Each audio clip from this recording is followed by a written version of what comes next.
mau tidak mau kita harus mengupayakan agar supaya bisa menciptakan lapangan kerja sebanyak mungkin itu dulu. Sayangnya Pak Jokowi juga mencanangkan vokasi yang tidak jalan juga. Cuma kayak sekedar seremonial aja. Ya, padahal ini adalah yang sangat penting karena setiap orang mempunyai kompetensi yang dan itu yang diakui oleh Tim Cook, CEO-nya Apple ya. Iya.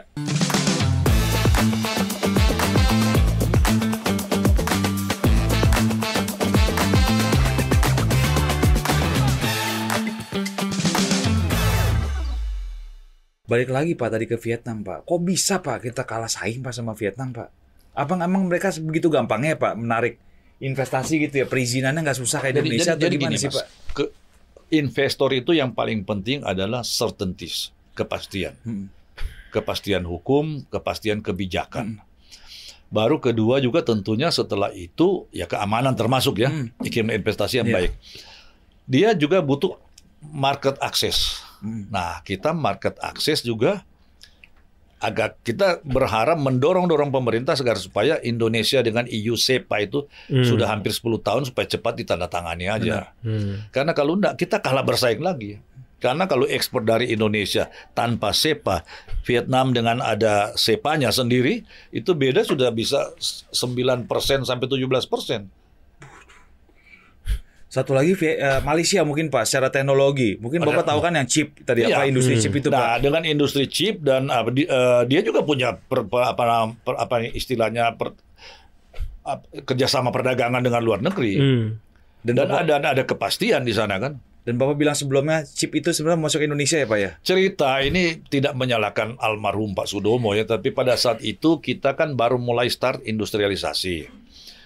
Karena memang dengan angkatan kerja kita membutuhkan padat karya, Fairchild itu mau investasi dengan catatan menggunakan robot karena precision. Nah, kita tidak mengizinkan pakai robot. Nah, karena itu dia pindah di Malaysia.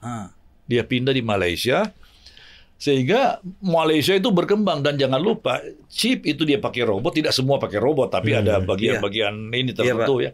Tapi industri ikutannya kan banyak. Tumbuh ya Pak. Akan tumbuh. Multiplier Dan efeknya. pada saat itu memang evaluasi ini terjadi setelah ya baru mungkin sebelum COVID di CSIS bikin satu diskusi mengundang satu ahli dari ANU Australia. Dr. Primadesa atau apa namanya, asal Sri Lanka tapi itu udah penduduk sana. Waktu itu titlenya apakah kita miss the boat? Apakah Indonesia miss the boat? Ketinggalan. Dan dia cerita bahwa negara-negara Jepang, mulai Jepang, Taiwan, Korea, termasuk China, Malaysia, menggunakan momentumnya bangkitnya elektronik. Jadi bukan kulkas dan lain-lain, tapi seperti industri chip dan lain-lain. Dan kalau kita lihat itu kan yang termasuk Vietnam. Samsung dengan gagal di sini, dari sini dia pindah. Saya buka di internet, dibilang 60 miliar dolar, tapi saya dengar sudah 100 miliar dolar. Satu company mengekspor. Itu bayangkan aja. Dari Vietnam ya Pak? Dari Vietnam. Kita ekspor setahun 200-an miliar dolar. Di satu perusahaan Pak? Satu perusahaan. Nah, kesimpulan dari si profesor ini, dia mengatakan, you are not miss the boat, but you use slow boat. Wah, kacau. Nah, itu yang faktanya. Sekarang kita bagaimana menggantikan yang fast boat kan? Ya itu menurut saya leadership penting sekali. Menurut saya juga kalau saya bisa usul kepada Bapak Presiden kita, Pak. Boleh Pak. Ya membuka juga kesempatan bertemu langsung dengan pengusaha yang memang, tapi jangan begini. Kalau ada pengusaha kan macam-macam kepentingan. Benar ya? Pak. Ada yang perlu kena PPN. Betul. Ya. Ada yang tidak kena PPN. Nah, ini kan harus dengar dua belah pihak. Betul. Dan tapi kayaknya lebih banyak yang nggak kena PPN ya Pak kalau dalam kondisi seperti ini Pak. Biar konsumsinya bisa bangkit lagi ya Pak. Tapi kuncinya beginilah Mas. Menurut saya ya mau tidak mau kita harus mengupayakan agar supaya bisa menciptakan lapangan kerja sebanyak mungkin itu dulu. Sayangnya Pak Jokowi juga mencanangkan vokasi yang tidak jalan juga. Cuma kayak sekedar seremonial aja. Ya, padahal ini adalah yang sangat penting karena setiap orang mempunyai kompetensi yang dan itu yang diakui oleh Tim Cook, CEO-nya Apple ya. Iya. Ada satu rekaman yang dia bilang begini, banyak orang mengatakan Apple ke China karena upah buruh murah, dia bilang totally wrong. Kita ke sana itu karena tersedianya tenaga-tenaga yang punya kompetensi yang sama dan kita membutuhkan untuk membuat molding yang sangat sensitif ya. Punya tenaga-tenaga yang punya kompetensi untuk itu di satu wilayah dalam jumlah besar, kompetensi yang sama di satu wilayah dalam jumlah besar. Jadi buat industri seperti Apple kalau dia masuk dia merasa happy. Kalau kita sekarang orang Apple mau ke sini sekarang, mungkin cari cuma ketemu 1-2, baru dia mesti didik. Ini kan, nah itulah kepentingan vokasi. Mahal lagi nanti Pak biayanya Pak. Dan vokasi buat di Jerman merasa itu vokasi ini adalah economic strategic. Jadi tidak bisa hanya kebijakan. Betul. Harus diimbangi dengan tentunya ekosistemnya yang menunjang, Mas. Pak, kan pemerintah mengandalkan hilirisasi untuk mendorong pertumbuhan ekonomi. Yang baru dimulai kan komoditi itu Pak, nikel. Menurut Bapak gimana? Apakah itu cukup buat pertumbuhan ekonomi 8%?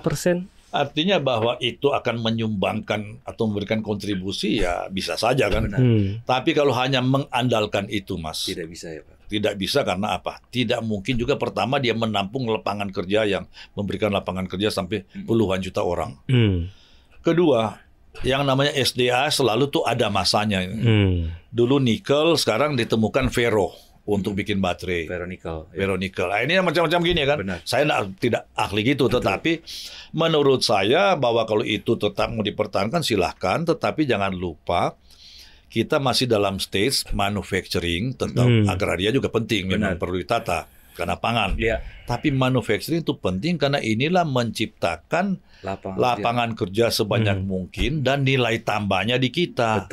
Industri processing. Tapi industri processing manufacturing ini kan tidak bisa hanya pabrik saja untuk assembling atau pabrik ini. Dia butuhkan supporting industrinya. Saya ingat dulu Mas Yose di CSS pernah berikan ke saya gambaran antara Thailand dan kita. Di sana mereknya itu brandnya dia dengan kita berapa banyak perbandingannya dan ada semacam pohon industri. Supporting industri sana lebih besar daripada kita. Maksudnya yang bikin spare parts. Iya Pak. Nah ini sangat penting. Apalagi satu contoh ya seperti Toyota. Just in time mereka itu produksi. Jadi barang yang tersedia di pabrik untuk produksi itu hanya untuk 8 jam. Jadi logistik ini sangat penting. Benar. Sehingga pernah terjadi banjir di Sunter. Salah satu supporting industri mereka kena.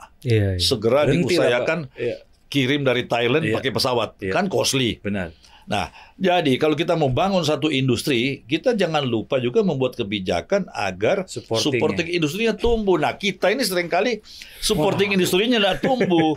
Ya, industri utamanya aja. Karena banyak yang mengeluhkan gini, mengimpor barang jadi tidak kena bea atau lebih murah daripada bahan baku. Iya Pak. Betul. Ya itu sering dikeluhkan lah. Betul Pak. Harmonisasi kan. Betul.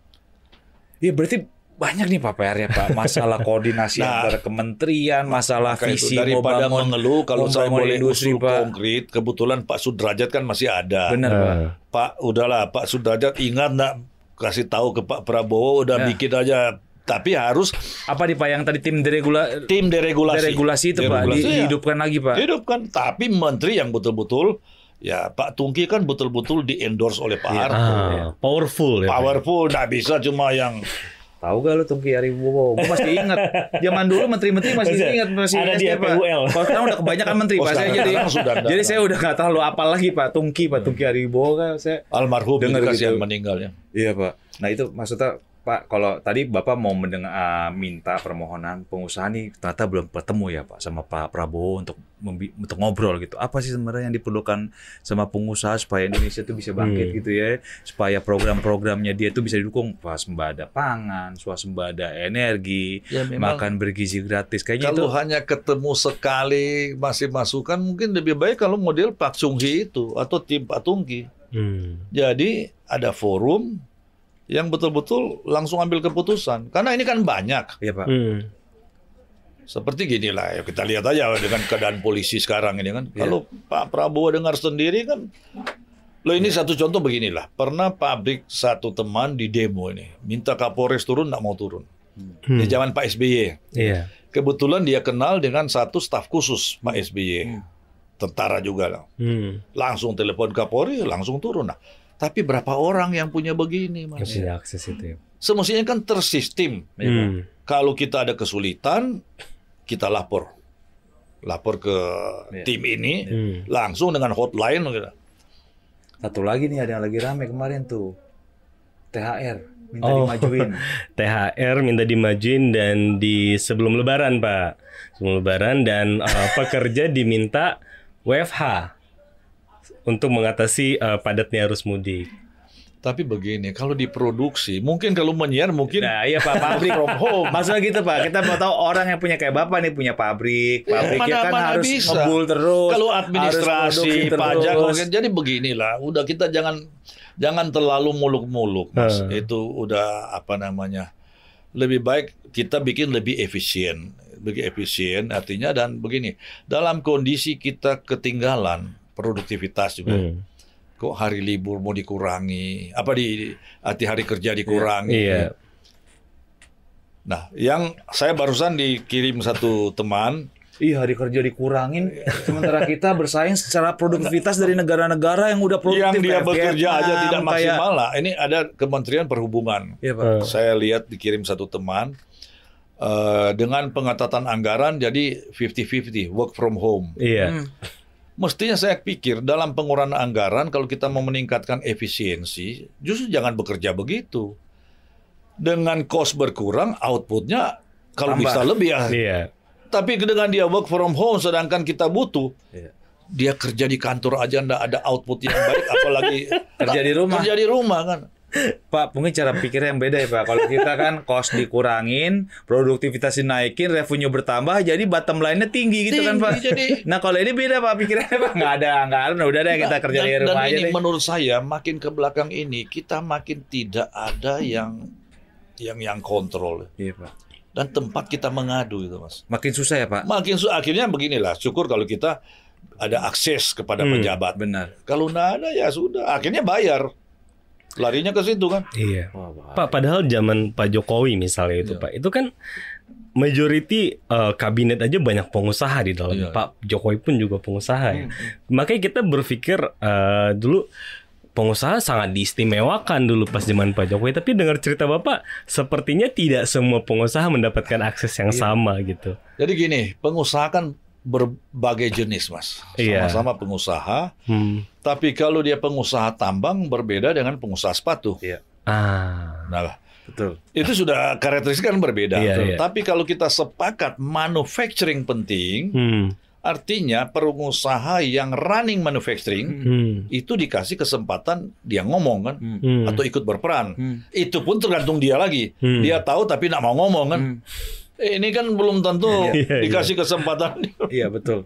Tapi kalau kita mau betul-betul jadi baik, harus digali supaya kita dapat yang benar. Ya seperti Pak Chung Hee, yang dari diktator akhirnya orang akui bahwa dia itu pahlawan. Memajukan. Dan dia memang betul-betul hebat ya, militer. Saat itu dalam negeri lemah sekali. Dan ada teman saya orang Korea, dia bilang zaman dia anak-anak, jangan saking susah. Roti yang jatuh di jalan, dilihat masih bagus, ambil aja digosok makan. Dan saya pertama kali masuk Korea dengan sepatu dibantu oleh satu orang Jepang. Nah, dia dengan Jepang itu bermusuhan. Sehingga saat itu tidak pernah kita dengar lagu Jepang di Korea. 3 tahun dijajah, tapi bencinya luar biasa ke Jepang.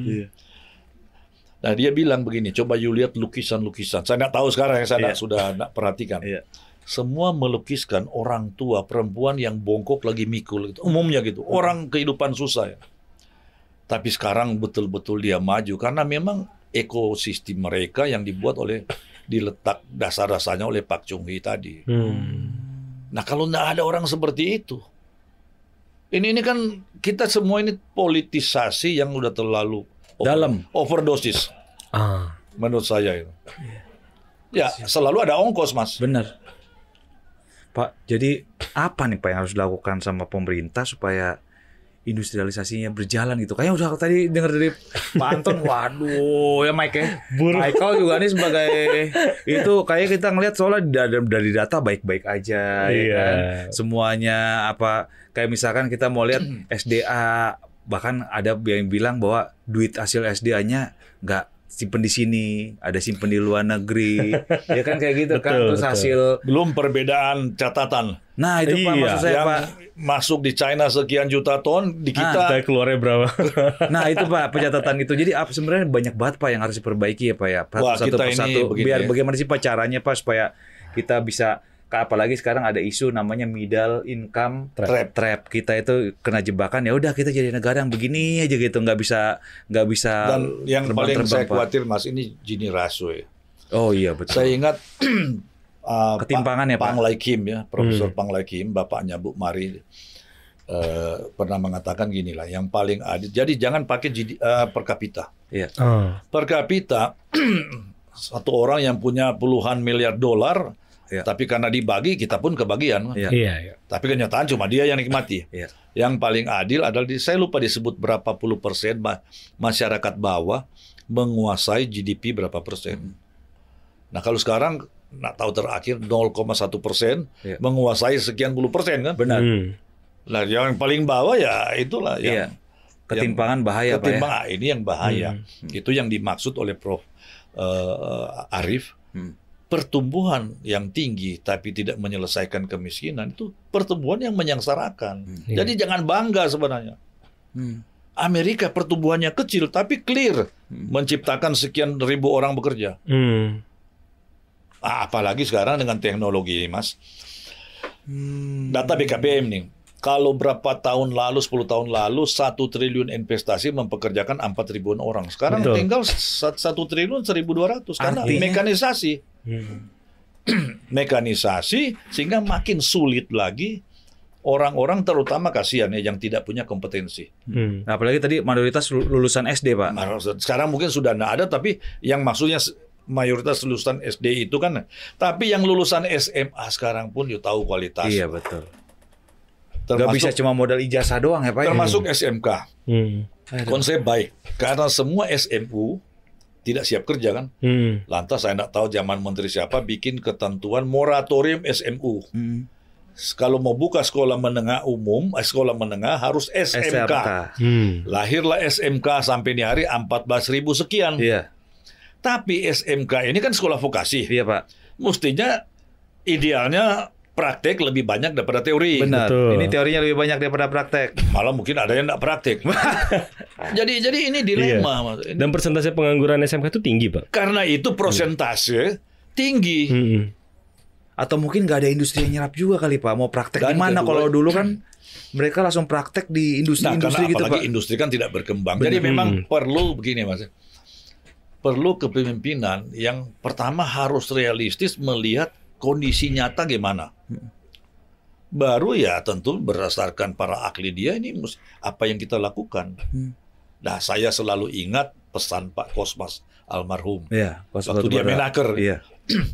Kita tahu yang terbaik tapi kita lakukan yang terbaik saat ini Mas. Jadi kita tahu, kita berharap kita menjadi negara kesekian. Paling hebat. Benar. Tapi sekarang kita bikin dulu apa yang terbaik sekarang ini Mas. Sekarang ini lapangan kerja Mas. Udah itu aja kayak Trump aja itu. Dia bikin dunia jadi kacau hanya gara-gara mau protek tenaga kerja Amerika kan. Karena itu menyelesaikan industri dan daya beli. Dan bikinlah kebijakan yang baik terhadap manufacturing. Ya labor issue salah satu. Kebijakan. Kepastian hukum. Nah. Ini yang ya kalau kita lihat jadi memang kita ini ya itu saya bilang tadi karena semua ditutupi dengan pencitraan, data-data yang hebat. Pada satu saat baru kita sadar kan. Itu semua di atas kertas padahal Pak ya. Sektor real, kondisi realnya nggak kayak gitu Pak ya.